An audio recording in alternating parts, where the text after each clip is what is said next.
I'm with Miri Nehari. Now, Miri, your father was one of the key leaders of Ha Bricha. What is Ha Bricha, and how did your father get involved? Oh, wow, that's a big question. Ha Bricha, in English, escape, meaning escape, is the movement of the Jews post-World War II. I'm taking you on a time machine back to 1944, mid-summer of 1944. Even before the war ended, areas that were freed from Nazi army, for example, in the Balkans, in East Poland, or in Italy, where the Americans had conquered Rome in the summer of 1944, Jews have started to organize themselves for two purposes. One, to help each other, and two, to think of ways, to find ways to go to Israel, which was at the time Palestine, Israel. And so it's amazing how people out of a war are organizing, getting themselves to finding the energy to organize and help each other and create a base for life, actually. So Ha Bricha is a movement that was started by the Holocaust survivors, which I think it's a nice way to say they had to choose, and they chose life. They could choose to be victims, and they could choose to die. And many of them after the war said, what should I live for? There's nothing. They believed there's no Jewish people anymore.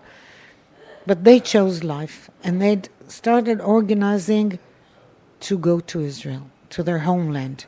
They refused to stay, most of them, not all of them, refused to stay in Europe, which has become the great Jewish graveyard. Just to give you an example, in Poland, for example, there were 1 million children before the war, up to the about of 18.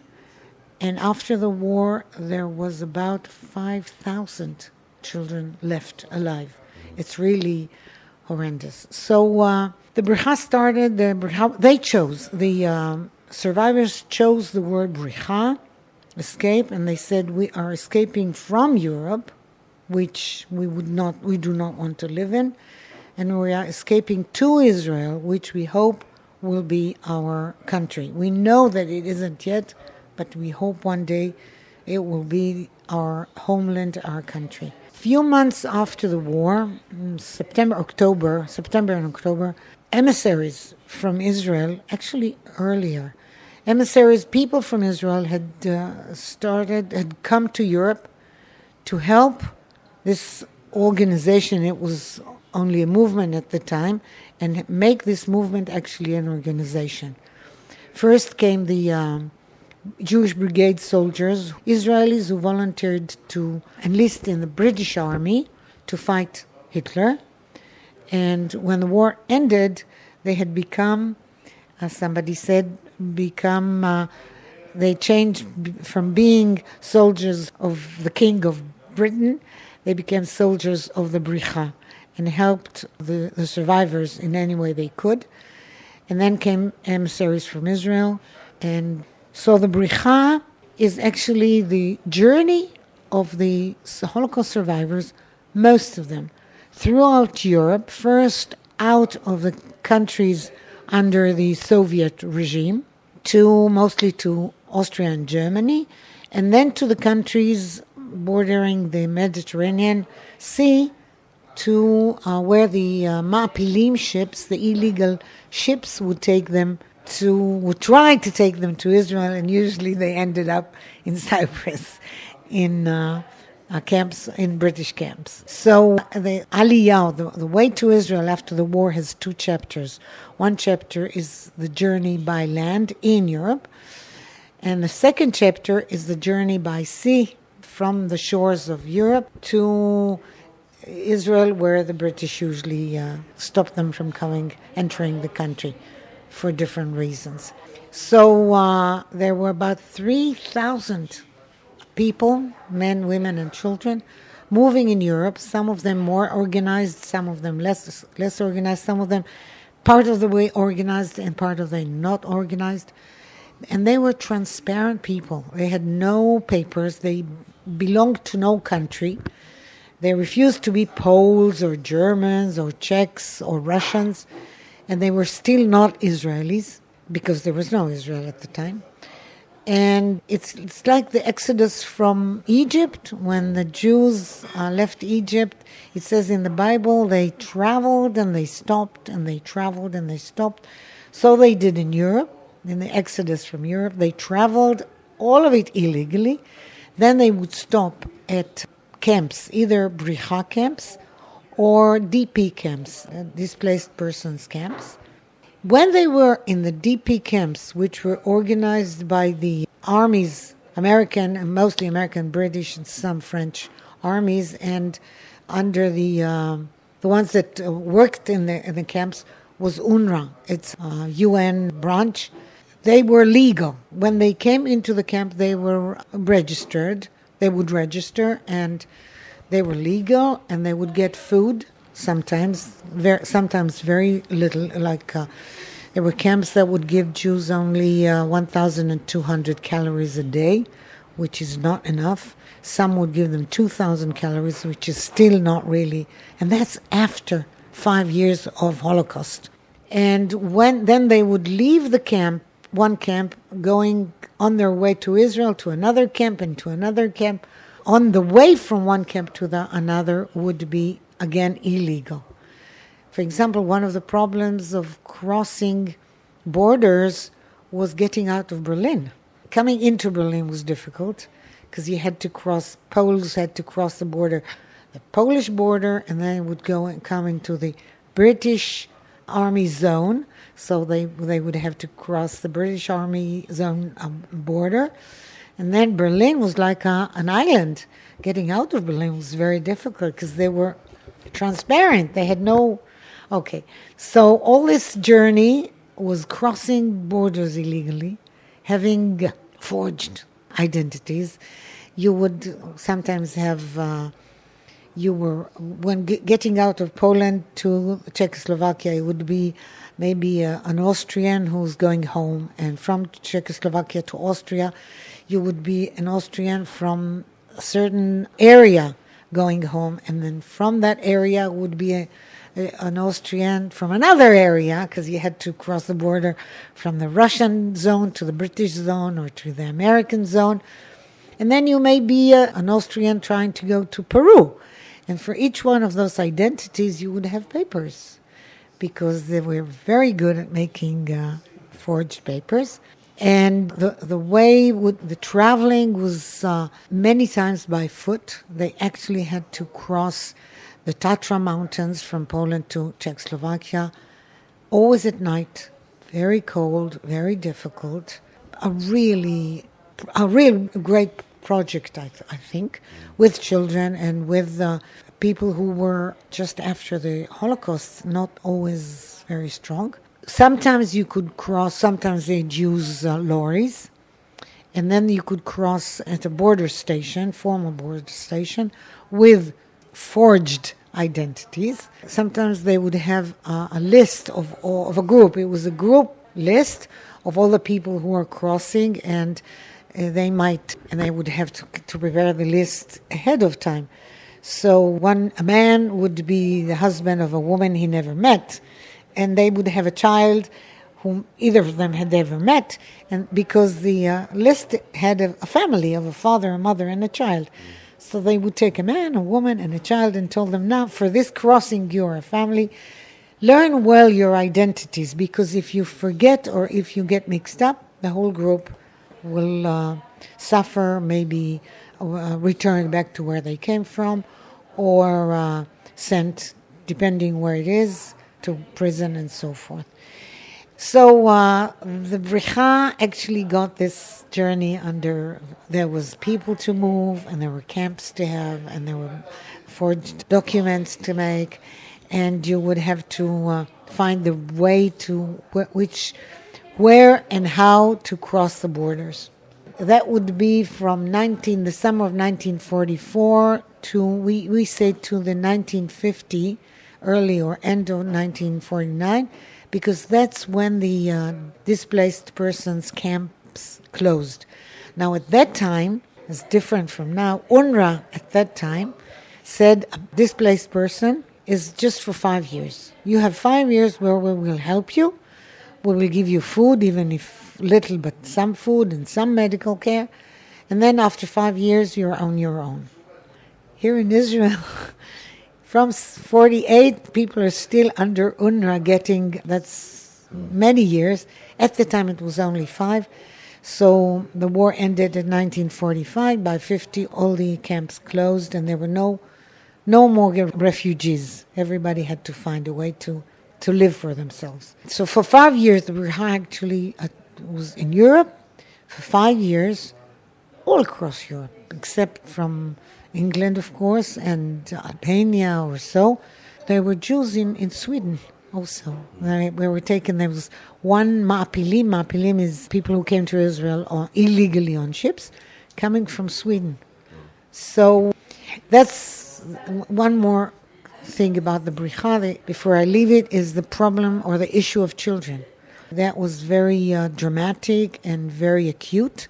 There were children with no parents in the streets, in monasteries, and coming from the woods, coming from hiding places. So the Bricha, Jews always have their movements and they fight each other like parties.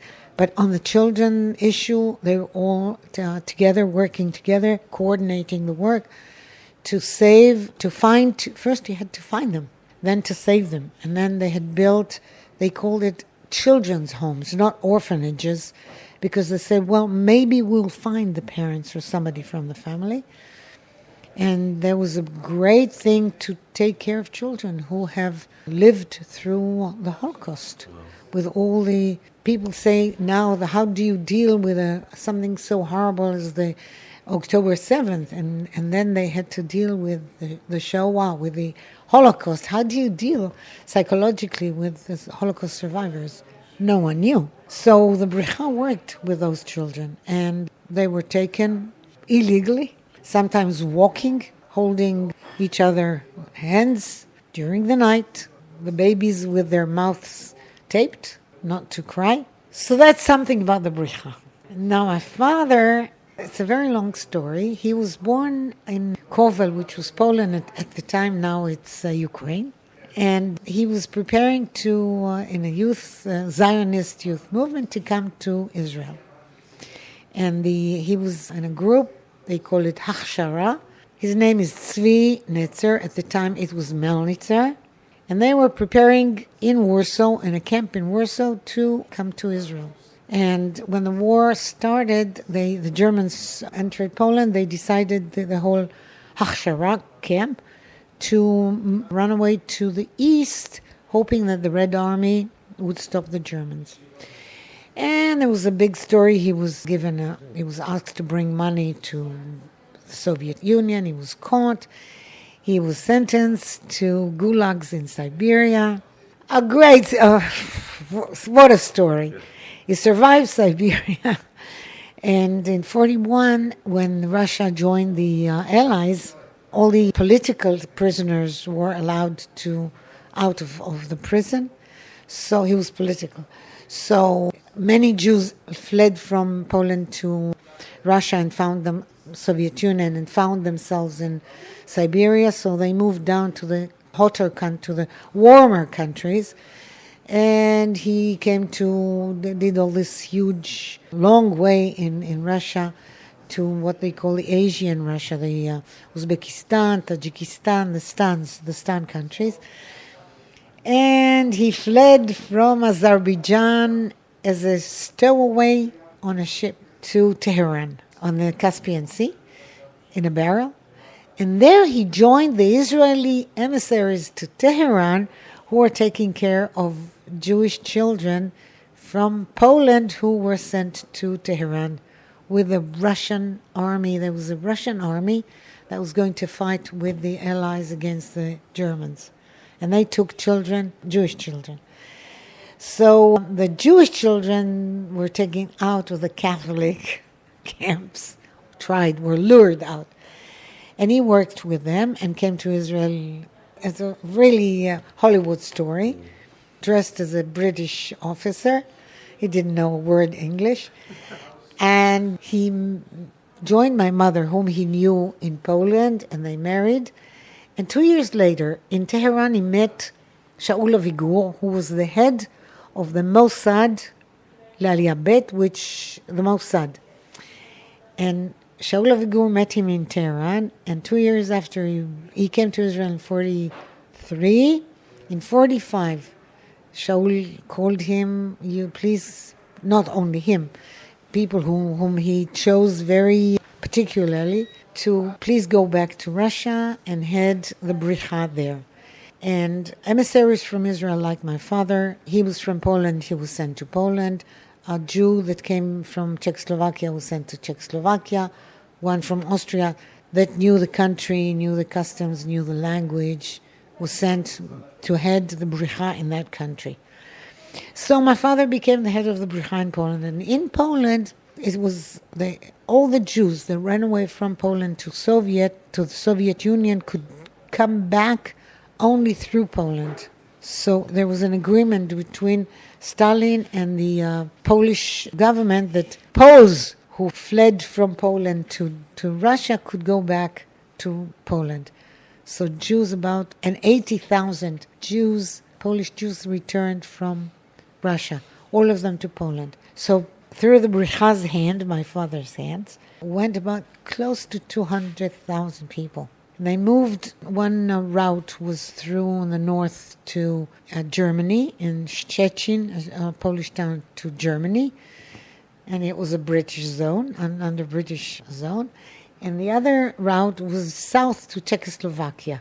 And from Czechoslovakia to Austria to a Russian zone. That was the route.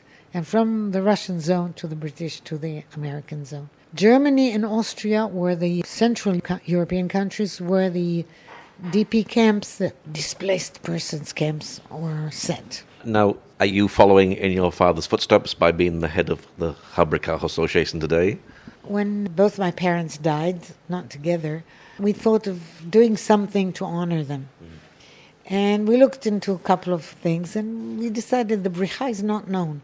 It's a chapter, a heroic, great, unbelievable chapter in the history of Judaism and Israel, which somehow had managed to be not known, to be lost in the track of history.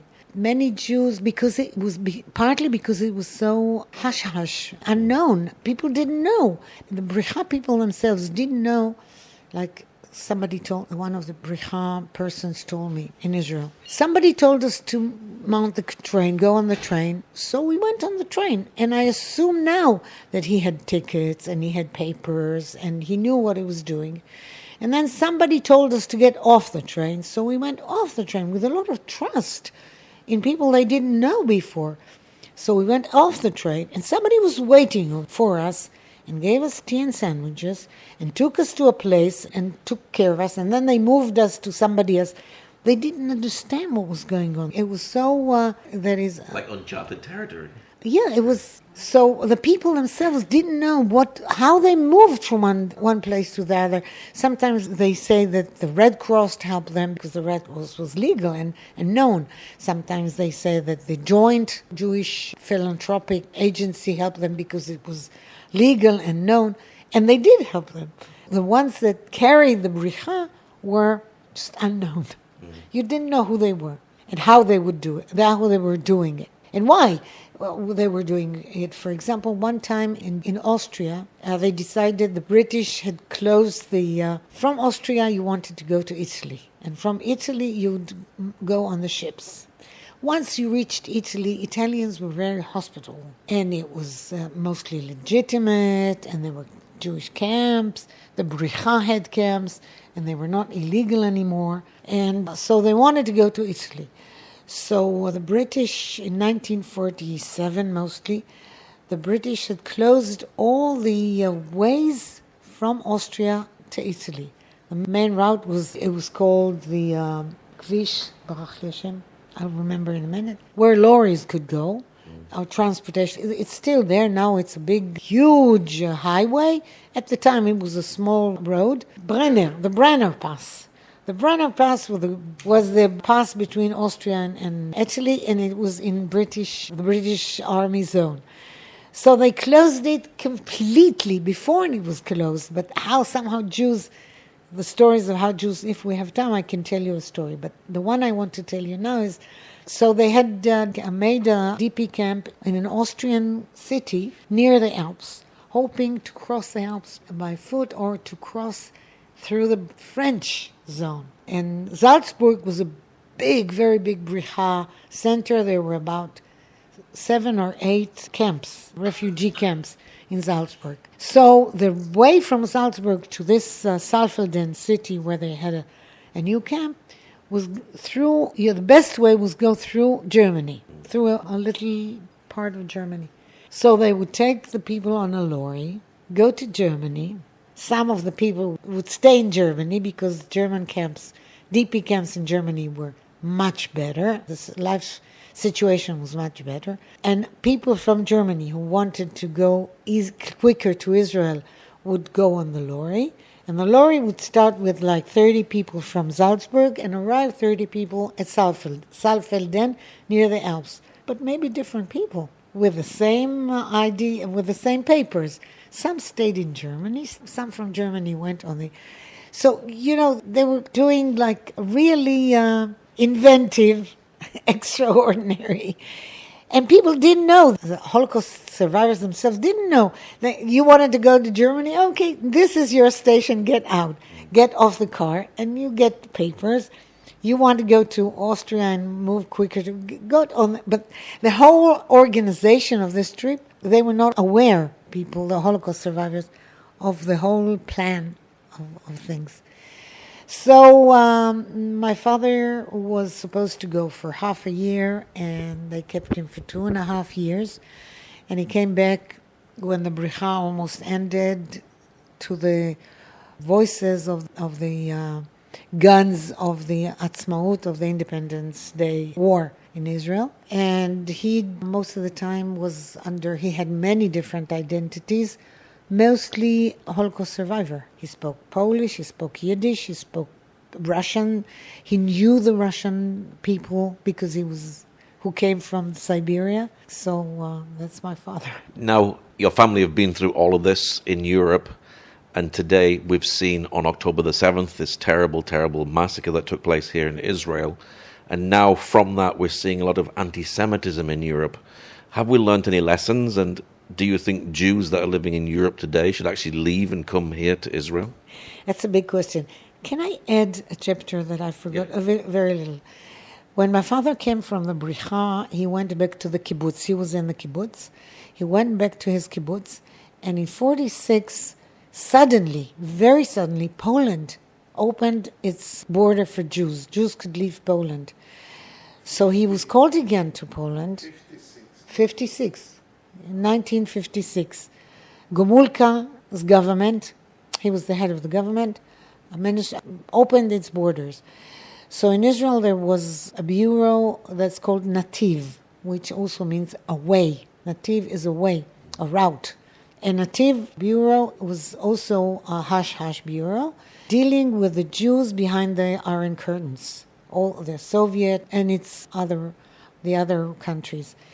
So Poland was the first one that actually opened its border, and my father was sent there, this time to the embassy as a diplomat with formal diplomatic passport, but actually he was working for Nativ, and his main job was to help Jews, also Jews who came from Russia now, to come to Israel. So his mission in life was to help Jews, to save Jews where it's difficult, in countries where they were suffering, and if they wanted to come to Israel, to help them come to Israel.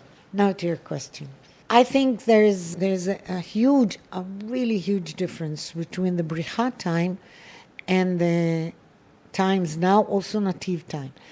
The difference is that we have a country. A country in the family of the countries of the world. We are a nation and accepted as a nation in the family of nations. During the Bricha, we weren't. There was no Jewish nation. Just to give an example, and that's was a story about the British. There was this British DP camp, displaced persons camp, and a few soldiers, British soldiers with British uniform, but Jewish. They were the Jewish brigade soldiers. One of them was an officer, came to this DP camp and went to the commander of the camp. He received them properly because they were British soldiers, and asked if he has Jewish survivors in the camp. And he said, no, I have no Jews. So can we walk in the camp? Can we visit the camp? Yes, go ahead, visit the camp. So they visited the camp, and they went back to his office and said, why did you say you have no Jews? You have more than 100. You have close to 200 Jews. So he told them, listen, my mission is to send displaced persons back to their countries. And you see on my wall, there's a chart. I send Poles to Poland, Germans to Germany, Russians to Russia, Ukrainians to Ukraine. Do I have a Judea country? For me, there are no Jews.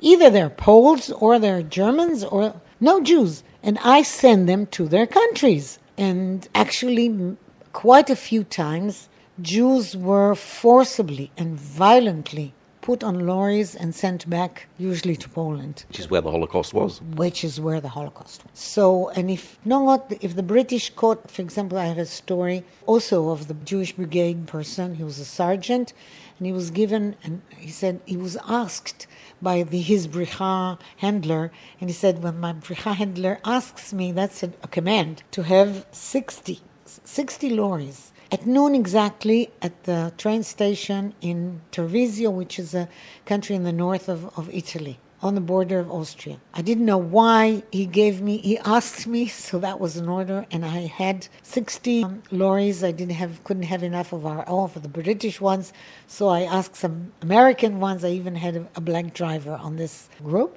And it turned out that there was a train of 800 Jews that the Bricha had managed to put in the train from Germany to Italy. The British at the beginning thought they were Italians going back to Italy. When they realized they were Jews, they gave the master of the train station an order to turn, as the train arrives, to put a new train engine and send them back to Germany. The whole train, as with all 800 Jews, back to Germany. So this Jewish British corporal from the brigade says, we came one by one, the trains went in the station very quickly. Each one got 30 people or so, another one. By the time train station master came to send the train back to Germany, there were no Jews in the train station. Of course, now the Jewish brigade people had 800 people to take care of, which they were not prepared for.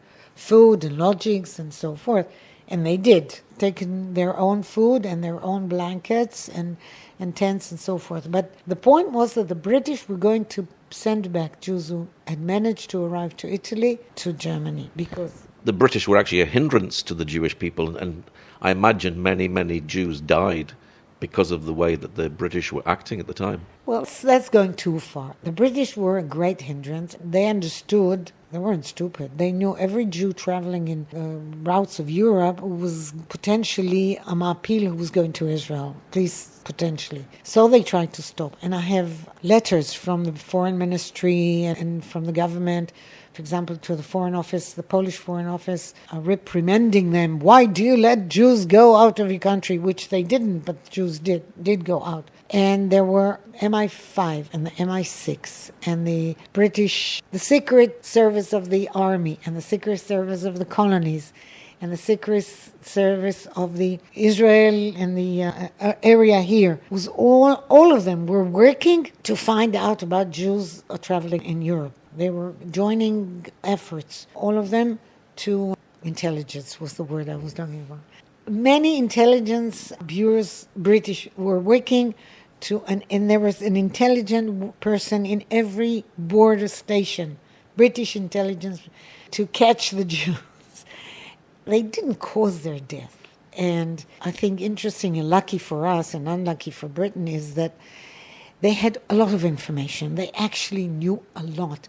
I have an article written by a British Secret Service person to a very important journal, professional journal, saying, what did the British know about the Bricha? And at the end he says that they knew pretty much everything, most of the things. And they had operations, intelligence operation on the Jews, and they would people in the Bricha groups to find out how they work. And they really worked hard.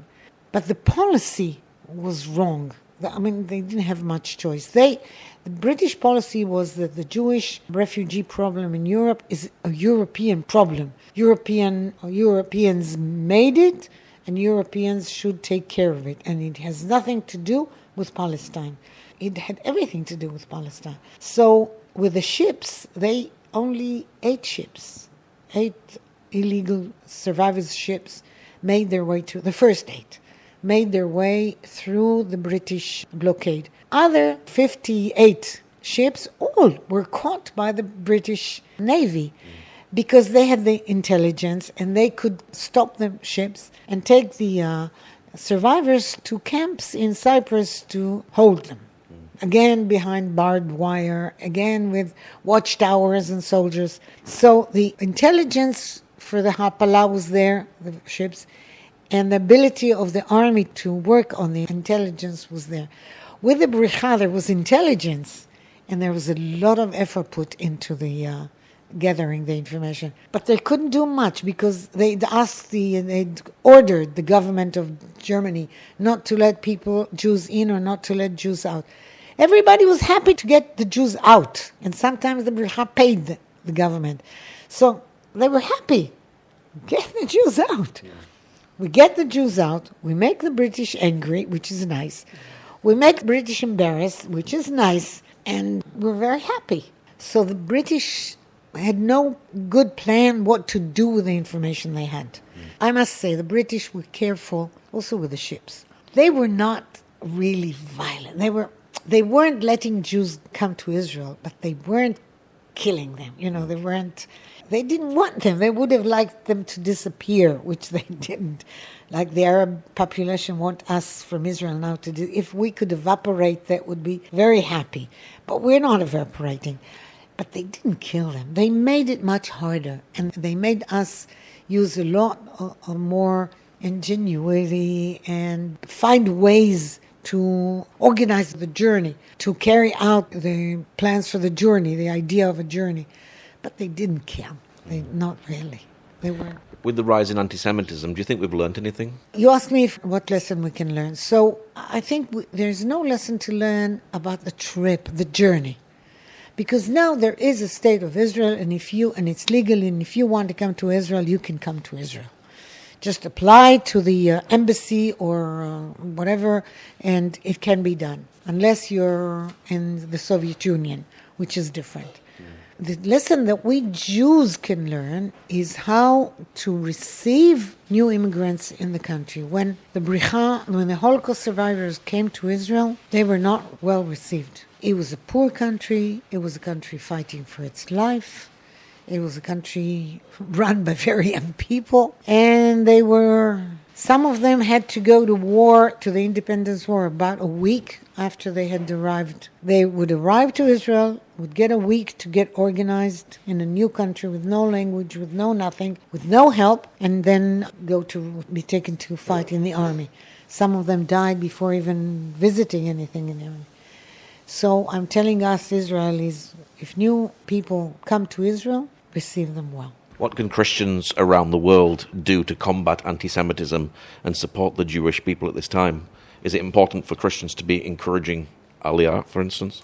Look, I don't know about Aliyah. I think this is something that people have to decide from. I can't conceive why a person doesn't want to go to live in Israel but some don't. And life here is difficult. Life in Israel is difficult. Really difficult in many ways and from many points of view. But okay, so I wouldn't tell anybody, you have a country and you better come and help build it and keep it prospering. I think Christians and anybody, any good people, many Christians are good people, should fight anti-Semitism. I think anti-Semitism is something very wrong and very unjust. hating a people and doing wrong to people just because they belong to a certain race or tribe is like hating British because they're British, not because they've done you any wrong. So anti-Semitism is not about religion, and it's not about land, and it's not about money. It's about you being a Jew, or us being Jews, even if we're poor and we have no country. So, yes, I think good people should fight anti-Semitism. I think nowadays it's difficult because Israel is a thorn in the eye of the Muslims. They don't want Israel in a Muslim area. I think partly because life in Israel is so good, and they don't want Arabs to see how women live in Israel, what is the standards of life, what is the kind of education we have. I don't know, that's my guess. Yeah. So they don't want us here because we remind them of how democracy can be. With everything that your family has been through, and seeing how the mood has changed so quickly since October the 7th, have you been shocked at how the anti-Semitism has risen so quickly and the mood has changed so quickly? Yes, I have. I think I don't know. This is an area, on the Bricha I'm an expert, on this I'm not. So my guess is that part of the anti-Semitism has to do with the large number of Muslims in European countries and in the States. Muslims are a high percentage of the population in France, in Sweden, in England also, and they are against us. I still don't know why, but I know, but I believe we could have lived differently. But I think part of the anger at Israel is because something terrible happens in Gaza. And irrespective of the fact whether we Israelis are right or wrong, or we had another option or not, something very sad is happening there. And maybe we didn't have any option, but it's sad. And people are suffering. And so that helps. I think anti-Semitism is a case that something sad happens with the Druze who are being slaughtered and raped and killed. Something terrible happened in Iran when they were protesting in the streets and they were just killed or jailed and tortured. And the world has said nothing. No one knows about it. And when it happens in Israel, everybody is against it. I am also against it. But we are not the only one where sad things and bad things are happening. And maybe we are the ones where we have no other options, or so we think. So yes, I'm surprised and at the quickness, how quickly anti-Semitism has risen its ugly head. What is your prayer, your hope for Israel at this time? My prayer, I'm what they call lefty. My prayer is that the war would end and that we would come to live in peace in this area with the Arabs, and that we are different, but where we can accept the differences, they can accept our difference, and we should accept theirs. And I think that the Palestinian question in the territories, as this is called, should find an answer. I'm against this constant fighting. And I think there are two people, this sad situation, historical situation, where there are two people who claim the same, such small piece of land. Such tiny piece of land. Israel is so tiny that its name is written on the sea, not on the land, in the maps. So there is enough room in the land to write its name. We should find, and I think the Arabic world is a big world, and Islamic world is a big world, with lots of land and lots of people. I don't know what the outcome can be, but it should be one of acceptance. If not love, at least acceptance and peace. And I think at the moment both countries are not. The Palestinians want us gone, and maybe we want them gone, and I believe no one is going. Tell us about your association. Okay, we decided to put up an association with no money. Nobody is earning anything. That its aim is to make this Ha Bricha story, or historical chapter, part of the history of the Jewish people and the history of Israel. Known and acknowledged, and it's neither acknowledged nor known. For example, in Israel, there is no museum or street or town or even school or bridge that commemorates the Bricha story. There are two museums of Ha. This is the part of the Way on Sea. There are endless museums and commemoration places for the Shoah and for Independence Day and for the Ha, and none for the Bricha. Like even the Israeli government doesn't yet recognize this part of history. And we want to make it part of history, and we want to make it known, acknowledged, and part of the story. So we have lectures and conferences, and we've put up 3 books. And we have, together with the Keren Kayemet L'Israel, who helped us, they have put up route in the Carmel Mountain in commemoration of the Bricha. It's called the Bricha route, and it has stones telling the story. And we are trying to put up a museum or be part of a museum. And as we are not recognized, as the Bricha is not recognized by the government, we are not recognized, and we need money. All the people who work in this association are volunteers. No one is not only getting money, but not even getting expenses. If they travel for the Bricha Association, they do not get back expenses. And we would like very much people to donate for us, because we're at the moment working on putting up a museum, a Bricha museum. What has been your experience of meeting British and German Christians who acknowledge the wrongdoing of their forefathers and want to make amends? It's been a really moving experience. I've met a few. I've met Rosie and some of her friends. And it was this meeting and those people. I also met some German people later. Their actions and their words were so moving to me. Like, there's this person, the survivor, who met my father and said, "Now I know that someone wants me to live. I realize, because you're an emissary from Israel, and somebody wants me alive." And I feel that somebody recognizes what has happened to us, and it's a really moving experience for me. Important, even though it doesn't have to be in large scale. It's very moving.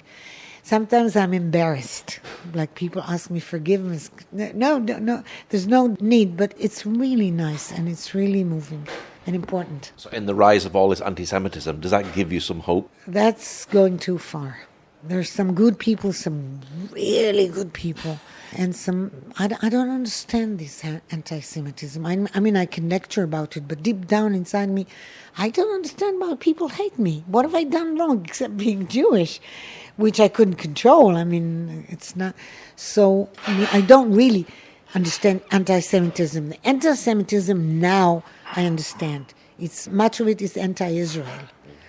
And it has to do with the Muslims wanting us out of this country. If we could be, all of us, 9 million Jews taken, maybe, I don't know, to the somewhere, to the moon, there would be less anti-Semitism, Israelis. But anti-Semitism proper, I think it's going too far. I think Christians, English or German, who are really clearly wanting to be with us and understand where we come from, I don't see how they can really fight, unless, in their small towns, in their small areas, in their neighborhoods, in their schools. But I'm a little pessimistic about anti-Semitism. Well, Miri, thank you very much for sharing today. Thank you very much for giving me the opportunity to tell the story.